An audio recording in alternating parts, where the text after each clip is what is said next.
The 6 to 7 Figure Show, episode 37. Let's hit it. Broadcasting from the Valley of the Sun outside Phoenix, Arizona. This is the 6 to 7 Figure Show. Tired of working so hard and having no time? Take your six-figure practice and turn it to a thriving seven-figure enterprise. And now, your host, author, speaker, mentor, and strategist, Frank Bria. Hey everyone, welcome to the 6 to 7 Figure Show. I'm your host, Frank Bria, and today I am joined by the delightful and brilliant Laura Posey. She's a good friend and internationally recognized speaker, author, consultant. She's known as the one-page, one-hour breakthrough specialist because she has a unique ability to just basically simplify and get laser focused on her clients to get dramatic results. And her simple strategic plan is used by over 2,500 companies, from startups to Fortune 100.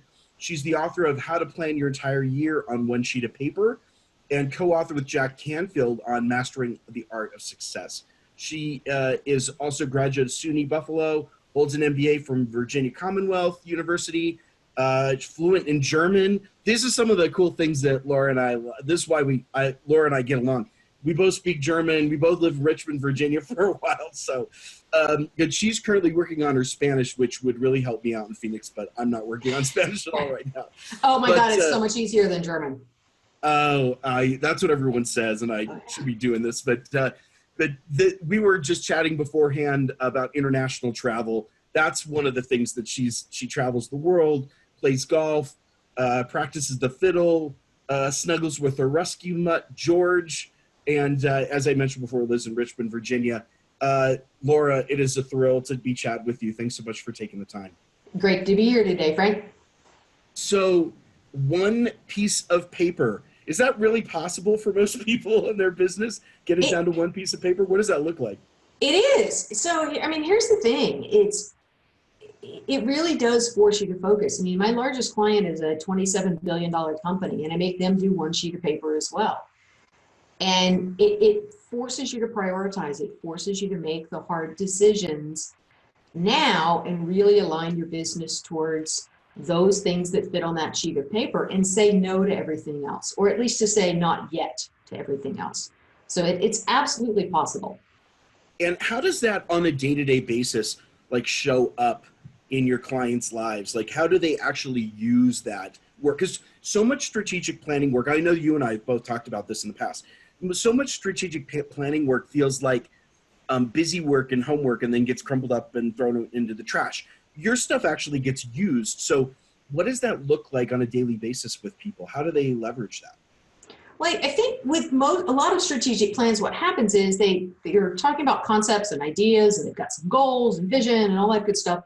And that's all a part of a good plan. But a lot of plans fail to take those ideas and those concepts and those goals and turn them into actual tactics and tasks.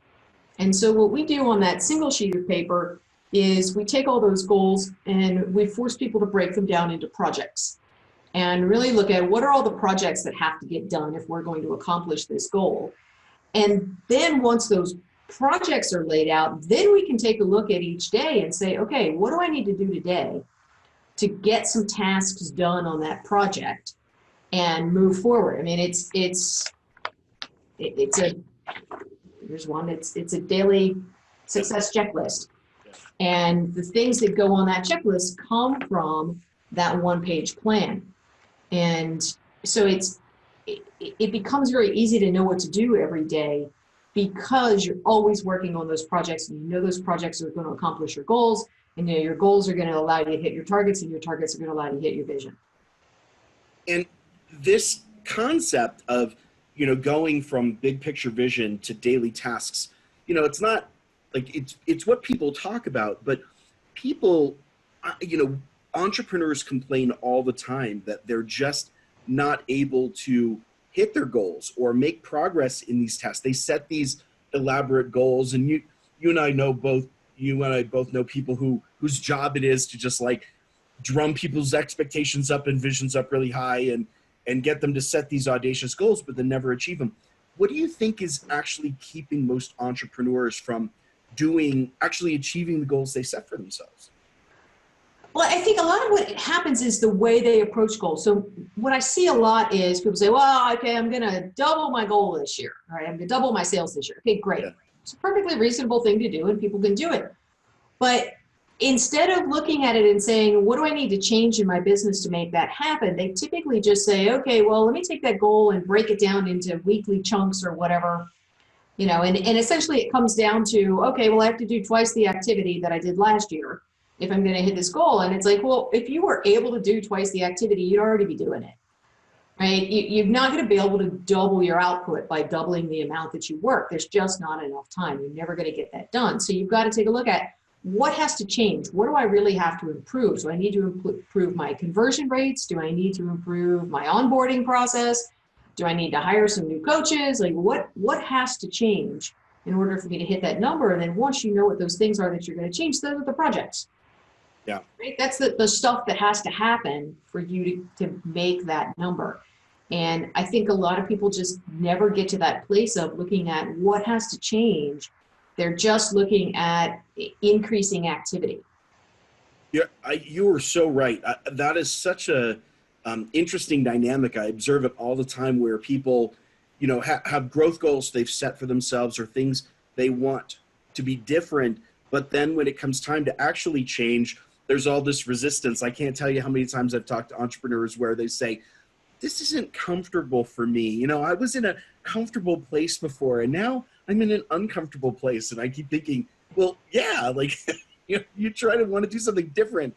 It's going to be uncomfortable for a while. And that is I do think people undervalue the process of change, the process of discomfort, the process of pushing through and doing things literally differently than you did before. Well, and I see a lot of times like with coaches and consultants, they're like, well, I'll just hire somebody and then I can do twice the work. And it's like, okay, well, let's think through that, right? Who are you going to hire? What's your onboarding process look like? What's your training process look like?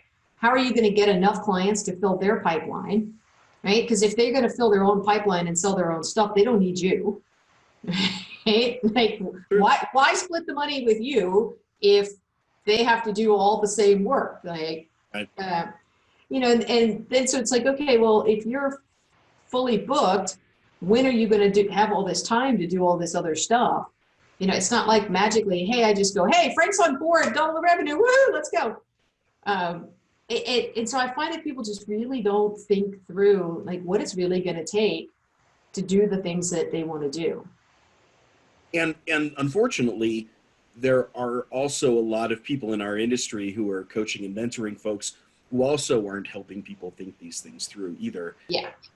So that makes it even worse. I mean, no, I kind of don't fault new entrepreneurs because it's not like we were all born with this inherent sense of how to start a business, how to run a business. But, and so we all need help. We all get help from people to do stuff. And that's one of the things that I think there's such a focus on sales and marketing as like the thing you have to go get when there's so many other processes. There's so many other things you need to think through in business. And man, strategic planning, like that's the tip of the spear, in my opinion. If you can't get that right, nothing else you do will probably matter, or it'll be dumb luck. And maybe you might get lucky once or twice, but you're not really going to be working on the right things. Yeah, the thing with strategic planning is it allows you to just make all the decisions once and then spend the rest of your time executing on them. And so you reduce the risk of making stupid mistakes, spending money on the wrong stuff, wasting time on the wrong things. So you end up being really efficient and really effective with the things that you're doing and with your time. And so you have a lot of extra time and money to either be able to go enjoy your life more if that's what you want to do, or reinvest both of those to grow. Because time is the thing that people are always screaming they don't have enough of. And it's like, well, but you probably are right. You don't have enough time because you're doing a lot of stupid things. I think most of us can reflect back on times when we've been doing stupid stuff. Oh, absolutely. Yeah. So what kinds of companies do you typically work with in the strategic planning process? I know you mentioned one of your clients is a multi-billion-dollar organization. Yeah. Can you give us a bit of a sense of who a typical ideal client for you would be? Yeah, so it depends on how we're going to deliver the work that we do. Okay. So for me, if I'm going to do one-on-one coaching with somebody, they're already a 7-figure business and they're trying to get to typically 8 figures. So they may be, 1 to 5 million and they're trying to get to 10 to 15. Okay. That's a sweet spot for the one-on-one folks. I have a few that are smaller than that, but not typically. And they're typically folks that have teams in place. They've got several folks that are working for them full-time. They probably have a handful of contractors as well. A lot of times those people are all in one location. They're sort of geographically based. They're all service businesses. All of my folks are B2B. And so that's sort of on the coaching side. On the one-on-one side, then there's the group coaching. Those folks tend to be a little smaller. They're in the 6-figure range, trying to get to 7. But they're established. They've got some experience. Typically for those folks, what's happened is they've just been throwing stuff up against the wall, trying to figure out what works. And they really need to hyper focus, and they need to clear out about 80% of the stuff that they're doing and stop spending time on things that aren't getting them where they want to go. And then we have a pure do-it-yourself online course. And that tends to be for our folks that are either just getting started or haven't hit that 6-figure mark yet. They really shouldn't be investing a lot of money in training programs and online things. They need to work through some of it on their own because typically they don't have a lot of cash flow. And we want to give them an opportunity to get started right, and then graduate into the different coaching programs. Got it. So for that 6-figure business, a service business, Yep. That's going through a group program, how does that function? Can you walk us through that process? Because I think a lot of people might think group strategic planning doesn't feel like it matches. How do you make that work? So what we do is we bring people together in a 4-week boot camp. And so we live on Zoom walk them through creating their plan. And we do that so that they can ask questions. They can say, hey, I'm stuck on this, right? So, week 1, hey, here's just stuff you're going to go do. There's homework. They come back the next week. Hey, how'd that go? What questions? Where'd you get stuck? Let's unstick you. Here's the next set of things you need to learn. And so we get the plan all put together in the first 4 weeks. And then the rest of the year is around accountability and Q&A and helping them get things done, because most people don't have really good systems in place for how to get projects done. So, the first 4 weeks, we know exactly what we're going to do. Now we've got to spend the rest of the year getting it done. And so our productivity and accountability coaches help people stay on task, help them figure out how to do their tasks. Sometimes we get down into software, like how do you use Asana to manage all this stuff? How do you go hire a virtual assistant to help you get some of these things done? How do you hire somebody on Upwork or Fiverr to get some projects done and make sure that they get done the right way? And so we end up teaching them a lot of stuff throughout the course of the year. It's not strictly planning, it's execution. But it's a focus on execution. Yeah. That's fascinating, because execution is the thing that I think gets left out of a lot of people's group coaching programs, where there's a lot of calls and teaching, but then you're kind of like on your own to figure it out or ask questions even. And I hear a lot of people in our industry say things like, well, if they're not asking questions, then I guess everything's okay. And we all know that's really not the case. And so it's great that you have that really intense focus on getting things done, because really that's where the rubber meets the road in deliver value. It's, typically when you're teaching somebody to do something, you're asking them to make some big changes. Sure. You're asking them to break old habits, to change a whole lot of things mentally, to break through a lot of stuff. And it's hard. And even if they are super excited and they come out of the gate and they're getting lots of stuff done, life kicks in and those old habits kick in and that old wiring kicks in. And they need somebody to hold their hand and kick their butt and help them understand that, yeah, this backsliding, that's normal, but here's how you get out of it. And when you're feeling unmotivated, here's how you get back into motivation. And when your team's falling apart, here's how you pull them back together. And it takes a year to really make those big permanent changes, because we're looking at teaching people how to do things better forever.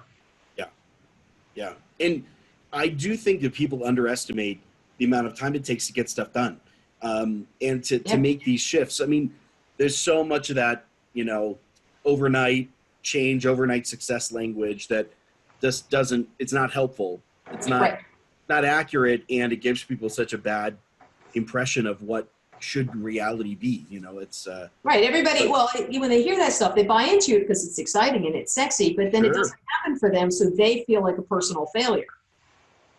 They're like, oh, I'm broken, I'm a bad person, I'm, like, no, it's you're not working for me. Yeah. It must be me that's the problem. Yeah. It's so bad. Talk to me about this boot camp. So this is fascinating dynamic that you have that you start off with a boot camp with this group. Is it a cohort essentially that sticks together through this process? Yep. How does that work? Like, I know some people think, oh, I don't know that I would want to tell my deepest, darkest strategic secrets in a group. And then other people who are like, yeah, like, let's get this rah group going. How's the dynamic work out in your programs? So I know a lot of people spend a lot of time trying to build community and get people together. And I think that we do some of that. But for me, the group piece of it, it allows me to teach one thing to many people. Sure. So it becomes much more cost effective for the folks that are in the program. Right. I mean, if I'm going to teach you guys how to do something, I might as well teach a whole bunch of people at once. Right. Right. And I think what happens with the Q&A piece, somebody will be like, well, I had this question, or I'm stuck with this thing, and I can answer it for one person, and 7 other people have that exact same question. And sometimes they didn't even know they had that question. Right. Until they heard it, and they're like, oh yeah, I have that too. And so for me, it's the group piece is really about leverage more than about building lots of community. I see a lot of people spend a lot of time trying to get all their people together and talking together and working together and virtually in Facebook groups. And I'm like, great. If that happens, yay. If you make some friends and you have buddies and you visit each other, whatever, and you hold each other's hand and kick each other's, that's great. But I see a lot of people spending a huge amount of time trying to make that happen. And it's a massive lift. I mean, it's just really it's a lot of work. Hard. Particularly when you have a bunch of entrepreneurs. They're off doing their own thing. They're busy.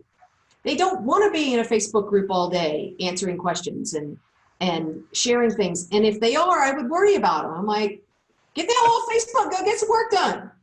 That's true. The person who's trying to get them focused on the right activities probably doesn't want to give them a lot of busy work. Yeah. And so again, I think if it happens, fantastic. But it's not something that we spend a lot of time and energy on. Yeah. Very pragmatic. No, you take a really pragmatic approach. I like that, because I think you already have identified all of the great dynamic that happens when you're learning in a group anyway, because you see other people's experiences and you can learn from them, right? Yeah. That just happens naturally because you've got a group dynamic. Right. Everyone doesn't have to sort of, pair up and be best buddies to make that work. That dynamic just happens because you've got the leverage working for you. Yeah. And if they want to do that and we can help them, it's like, great, we'll help you, form an accountability buddy, and I'll teach you how you can use that and how I do it. I have one, we talk every 2 weeks, and it's great. I can teach people how to do that sort of thing. But if that's not your thing, if you want to just put your head down and work, great. Yep. That's great. No, really pragmatic. I love it. But we're running out of time. So I want to ask you a question. One of the reasons why I have so much respect for you, Laura, is because of your background. You've worked with larger corporations. again, you and I have talked about this. Not everyone in our industry has that kind of background. Because you've seen a lot of stuff from a lot of different angles, what is one sort of common mistake? Let's focus on that 6-figure service business that's trying to make it to 7. Mhm. What's one big block you find that this group tends to get tripped up on that you see over and over and over again, and it's kind of like, if you just would stop doing this one thing. Anything in particular you find as a pattern with that group? Yeah, it's a really weird thing, and I see it over and over and over again. So at that level, people are starting to form teams. They're starting to add some staff, and whether it's part-time, contractor, employee, whatever, they're starting to put people on the team. And I see that when they're doing their plan, they want to get everybody's input. They're like, oh, let's do this together. And I'm like, nope. You are the leader. It is your job to establish the plan, plant the flag, and say, here's what we're building, and here's why, and here's your part in it. Because when you get all those other people in there, one, they have no idea what it's like to run a company. They don't share your vision. They're coming at it with their own lens from their own limited experience. And if whatever they decide they want to do doesn't end up in the final plan, now they're bitter. They're feeling you wanted to bring them in to get them bought in, and now the exact opposite has happened. And it's so much better for you as a leader to just decide what it is you want to build, get everybody excited about building it, get them bought into your plan and your vision. And if they don't, that's fine. Go get somebody else. Right. But, it's like the guy next door to me is renovating his house, and, he and his architect have a vision for what this place is going to look like, and they've drawn it up, and he's got a bunch of minimum wage workers over there making that thing to come together, and they know what it's supposed to look like. And are they engaged and excited and, oh my God, this is the best place I've ever worked? Probably not. But you know what? They're getting that stuff done in the heat, and they're making it work. Yeah. Because they understand what their role is and what they're supposed to accomplish, and they understand how it fits into the bigger picture. And I think that's what you need in your company. And again, I'm all for collaboration, but not at the strategic planning level. Yeah, I've heard you talk about this before, which is it is a common misunderstanding. I think a lot of entrepreneurs, especially millennials, that are looking to create these collaborative, flat hierarchies and things like that to try to counterculture the big corporation kind of hierarchy framework. And you pointed out exactly, there's this delineation between you as leader have to come to the organization with a plan and a vision. You can't co-create it. It's, these aren't all your business partners. You can't hold a kumbaya circle and come up with a strategic plan. Exactly. And every time I see people do that, it's just an absolute nightmare. I was going to call it something less politically correct. It's just awful. And they're so disappointed because they were like, we thought we were supposed to get everybody's input. I'm like, no, you're not. And it turns out so. And say, hey, here's what we're building. Right. What part of it do you want to do? Right. What are you going to own? You can give them that authority and that autonomy and empower them in that way. Sure. But it's your house. You got to design it. You don't let the plumber come in and tell you where your sink is going to be. Yeah, that's a really good delineation. I love that. That is a big stumbling block. I think that's a really, really classic error that a lot of folks in that space make. So thanks for the advice. That's great stuff. See it over and over. Yeah, the 7-figure folks, a lot of them have figured that out because they've tried it and they've gotten burned so badly. And, by the time you get to the 9 and 10-figure level, those folks are like, nope, leadership does this. Y'all do the rest. That's why we pay you. Yeah. That's true. Thank you for your input. There's a suggestion box right over there. Well, and there's a natural growth structure, I think, with entrepreneurs where they realize that at the beginning they're just a glorified project manager. That's all they are, But eventually they then hire people to manage the projects for them. And then eventually they hire the people to develop business strategies for them, and they're managing strategies. And then eventually, it grows up that way. Yeah. But that's a long-term growth plan for people. And I think they don't understand that their role and the people who they hire, their roles change. Exactly. So, that's great stuff. Laura, I'm so sorry that we're out of time, and I know you're really busy, and thank you so much for spending time with us today. For those people who are listening and want to connect with you and are interested more in the strategic planning work that you do, what's a great way for them to kick that conversation off with you? So I tell everybody, the first thing I want you to do is I want you to go get the Daily Success Checklist. Okay. I want you to go download it. So it's simplesuccessplans.com/daily. Okay.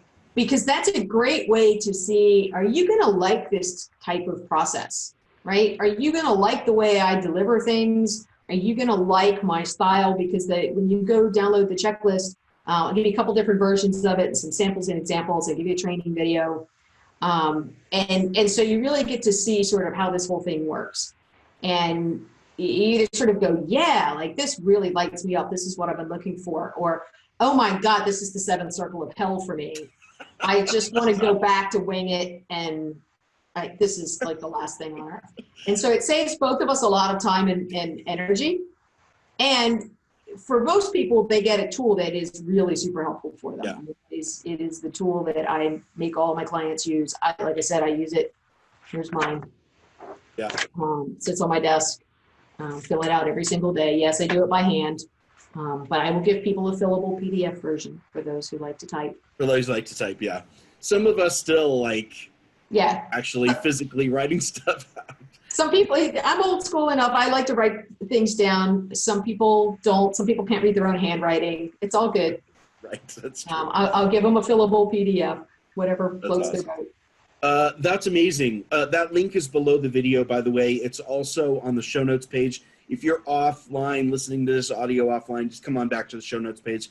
And we've got a link directly to Laura and that checklist, which that's amazing stuff. I love that you also are doing a little bit of filtration with that. Yeah. I don't want somebody wasting their time, right, reading my stuff and following me and talking to folks and getting in our private Facebook group and going, yeah, no, I don't like this. Right? That's just, that's another ramp to nowhere. Let's find out right away. So let's work on a tool together. Yeah, that's amazing. Yeah. That's good stuff. Well, thank you for that generous offer. Really appreciate that. Laura, thanks so much for spending time with us today. I really appreciate it. You've given some great insights, great advice, especially in areas that I think a lot of folks don't get a lot of good advice in these days in the entrepreneurial space. So thank you very much. Thanks, Frank. Had a blast. Yeah, me as well. And thank you all for joining in with us in this episode of the 6 to 7 Figure Show. I've been your host, Frank Bria. This has been Laura Posey. Amazing, brilliant strategic planner. Seriously, I think strategic planning is one of those areas in business that does not get enough attention. So if this is something where you're kind of thinking to yourself, dang, I really need to start putting some effort into this, go grab Laura's checklist. I think that's a great place to start. So thanks so much for being with us on this episode, and we will catch you next time. All right, everyone, take care. Thanks. Bye-bye.